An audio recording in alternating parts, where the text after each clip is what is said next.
If you take Trump out of it, it will be a stunning decision for FIFA to do this sort of reversal. But when you inject President Trump into the equation, that sort of opens up a Pandora's box, and it also opens old wounds.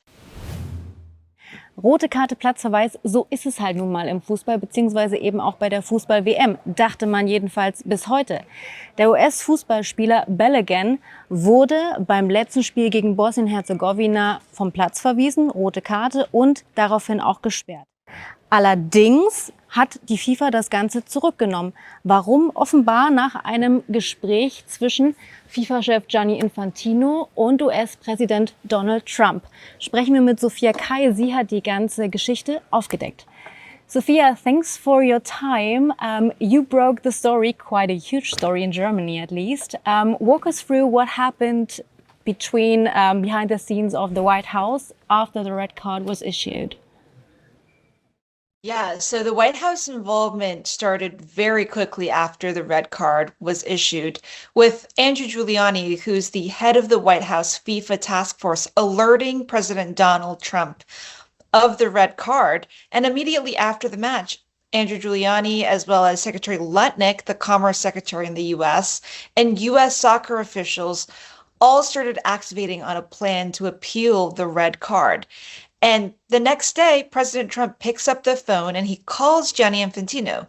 Now, remember, these two men have had a relationship that spans 8 years. And in the last 2 years, Gianni Infantino has made more visits to the White House than any other head of state. So that is the context in which this call landed.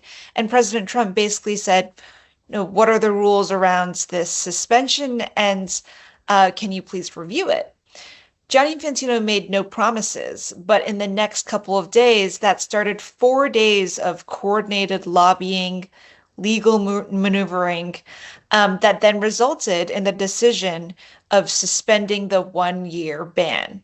That happened yesterday on Sunday.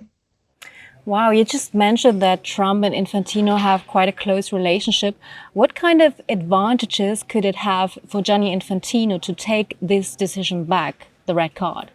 I think in many ways, even taking President Trump out of the equation, people have said that the red card was too harsh for what happened.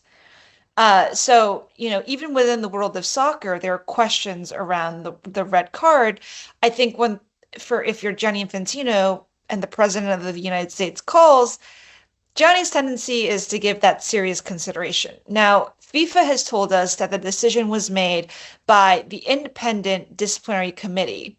That's made of 18 members, but we don't know if a vote happened. We don't know how many of those 18 members on the disciplinary committee was involved in making the decision, and we haven't seen a report yet of detailing the decision that was made and why that it was made. So there's a lot of unanswered questions around who was involved in this. Now, we do know that Emilio Garcia, who is the head of FIFA's legal department, was involved in advising Gianni Infantino of the many options and also deciding whether the circumstances met the narrow standard that would allow FIFA to revisit the decision. But, as with a lot of things in FIFA right now, the decision-making is made at the top level, a very small group of advisors around Gianni Infantino. And I think that is what has got a lot of people incensed and frustrated. I mean, based on your report, to be honest, it is not very likely and not very credible that this decision really has been made by an independent committee.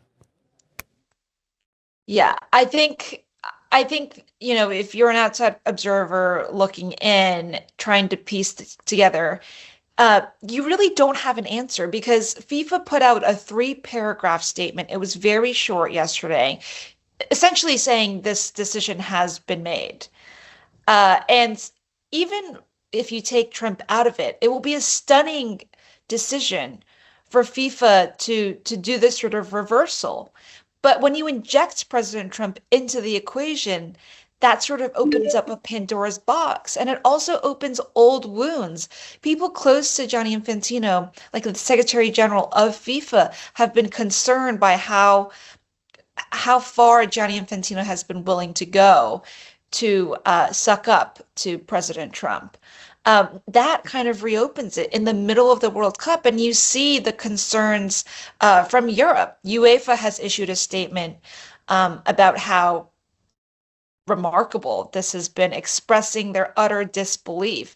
For that to happen in the middle of the World Cup, remember, Gianni Infantino is up for re-election next year in 2027. There's been a lot of talk about finding a candidate to replace him. Now, so far, no one has come forward yet, but this could be the tipping point.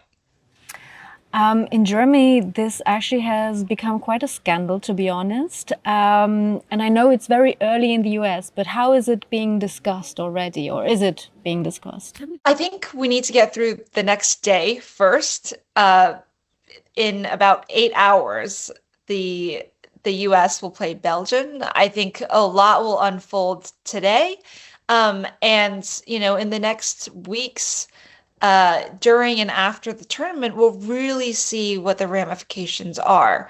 Gianni Infantino has a very close hold on the 211 federations that make up his constituency. And what I'll be really looking forward to is, will there be cracks beyond Europe? Will it affect Asian federations? Will it affect African federations? And the answer may be yes, and the answer may also be no. I know we're talking about soccer, but let's put that aside for a moment, because it also raises questions about political power. I mean, do you see any parallels between what you uncovered and the way the Trump administration approaches international diplomacy, especially with the NATO summit coming up? It is pretty par for the course. President Trump is someone, if he hears about what he sees as injustice, then he's very willing to pick up the phone and say, what can we do about that? He's done that domestically with his previous attorney general and his current attorney general. He has done that about NATO. This weekend he took to Truth to talk about how NATO countries weren't investing enough in their own defense. We'll likely see that happen more. Of course, we saw President Trump meet with Rutte, and that seemed to be quite a good meeting recently. But the way that Trump operates and the way that Gianni Infantino operates, there are some similarities between the two men, and that's why what happens has happened. And did not just come out of nowhere. It came out of a years-long relationship that is culminating in the World Cup happening right now. Sophia, thank you very much for your time and for the report. Thank you.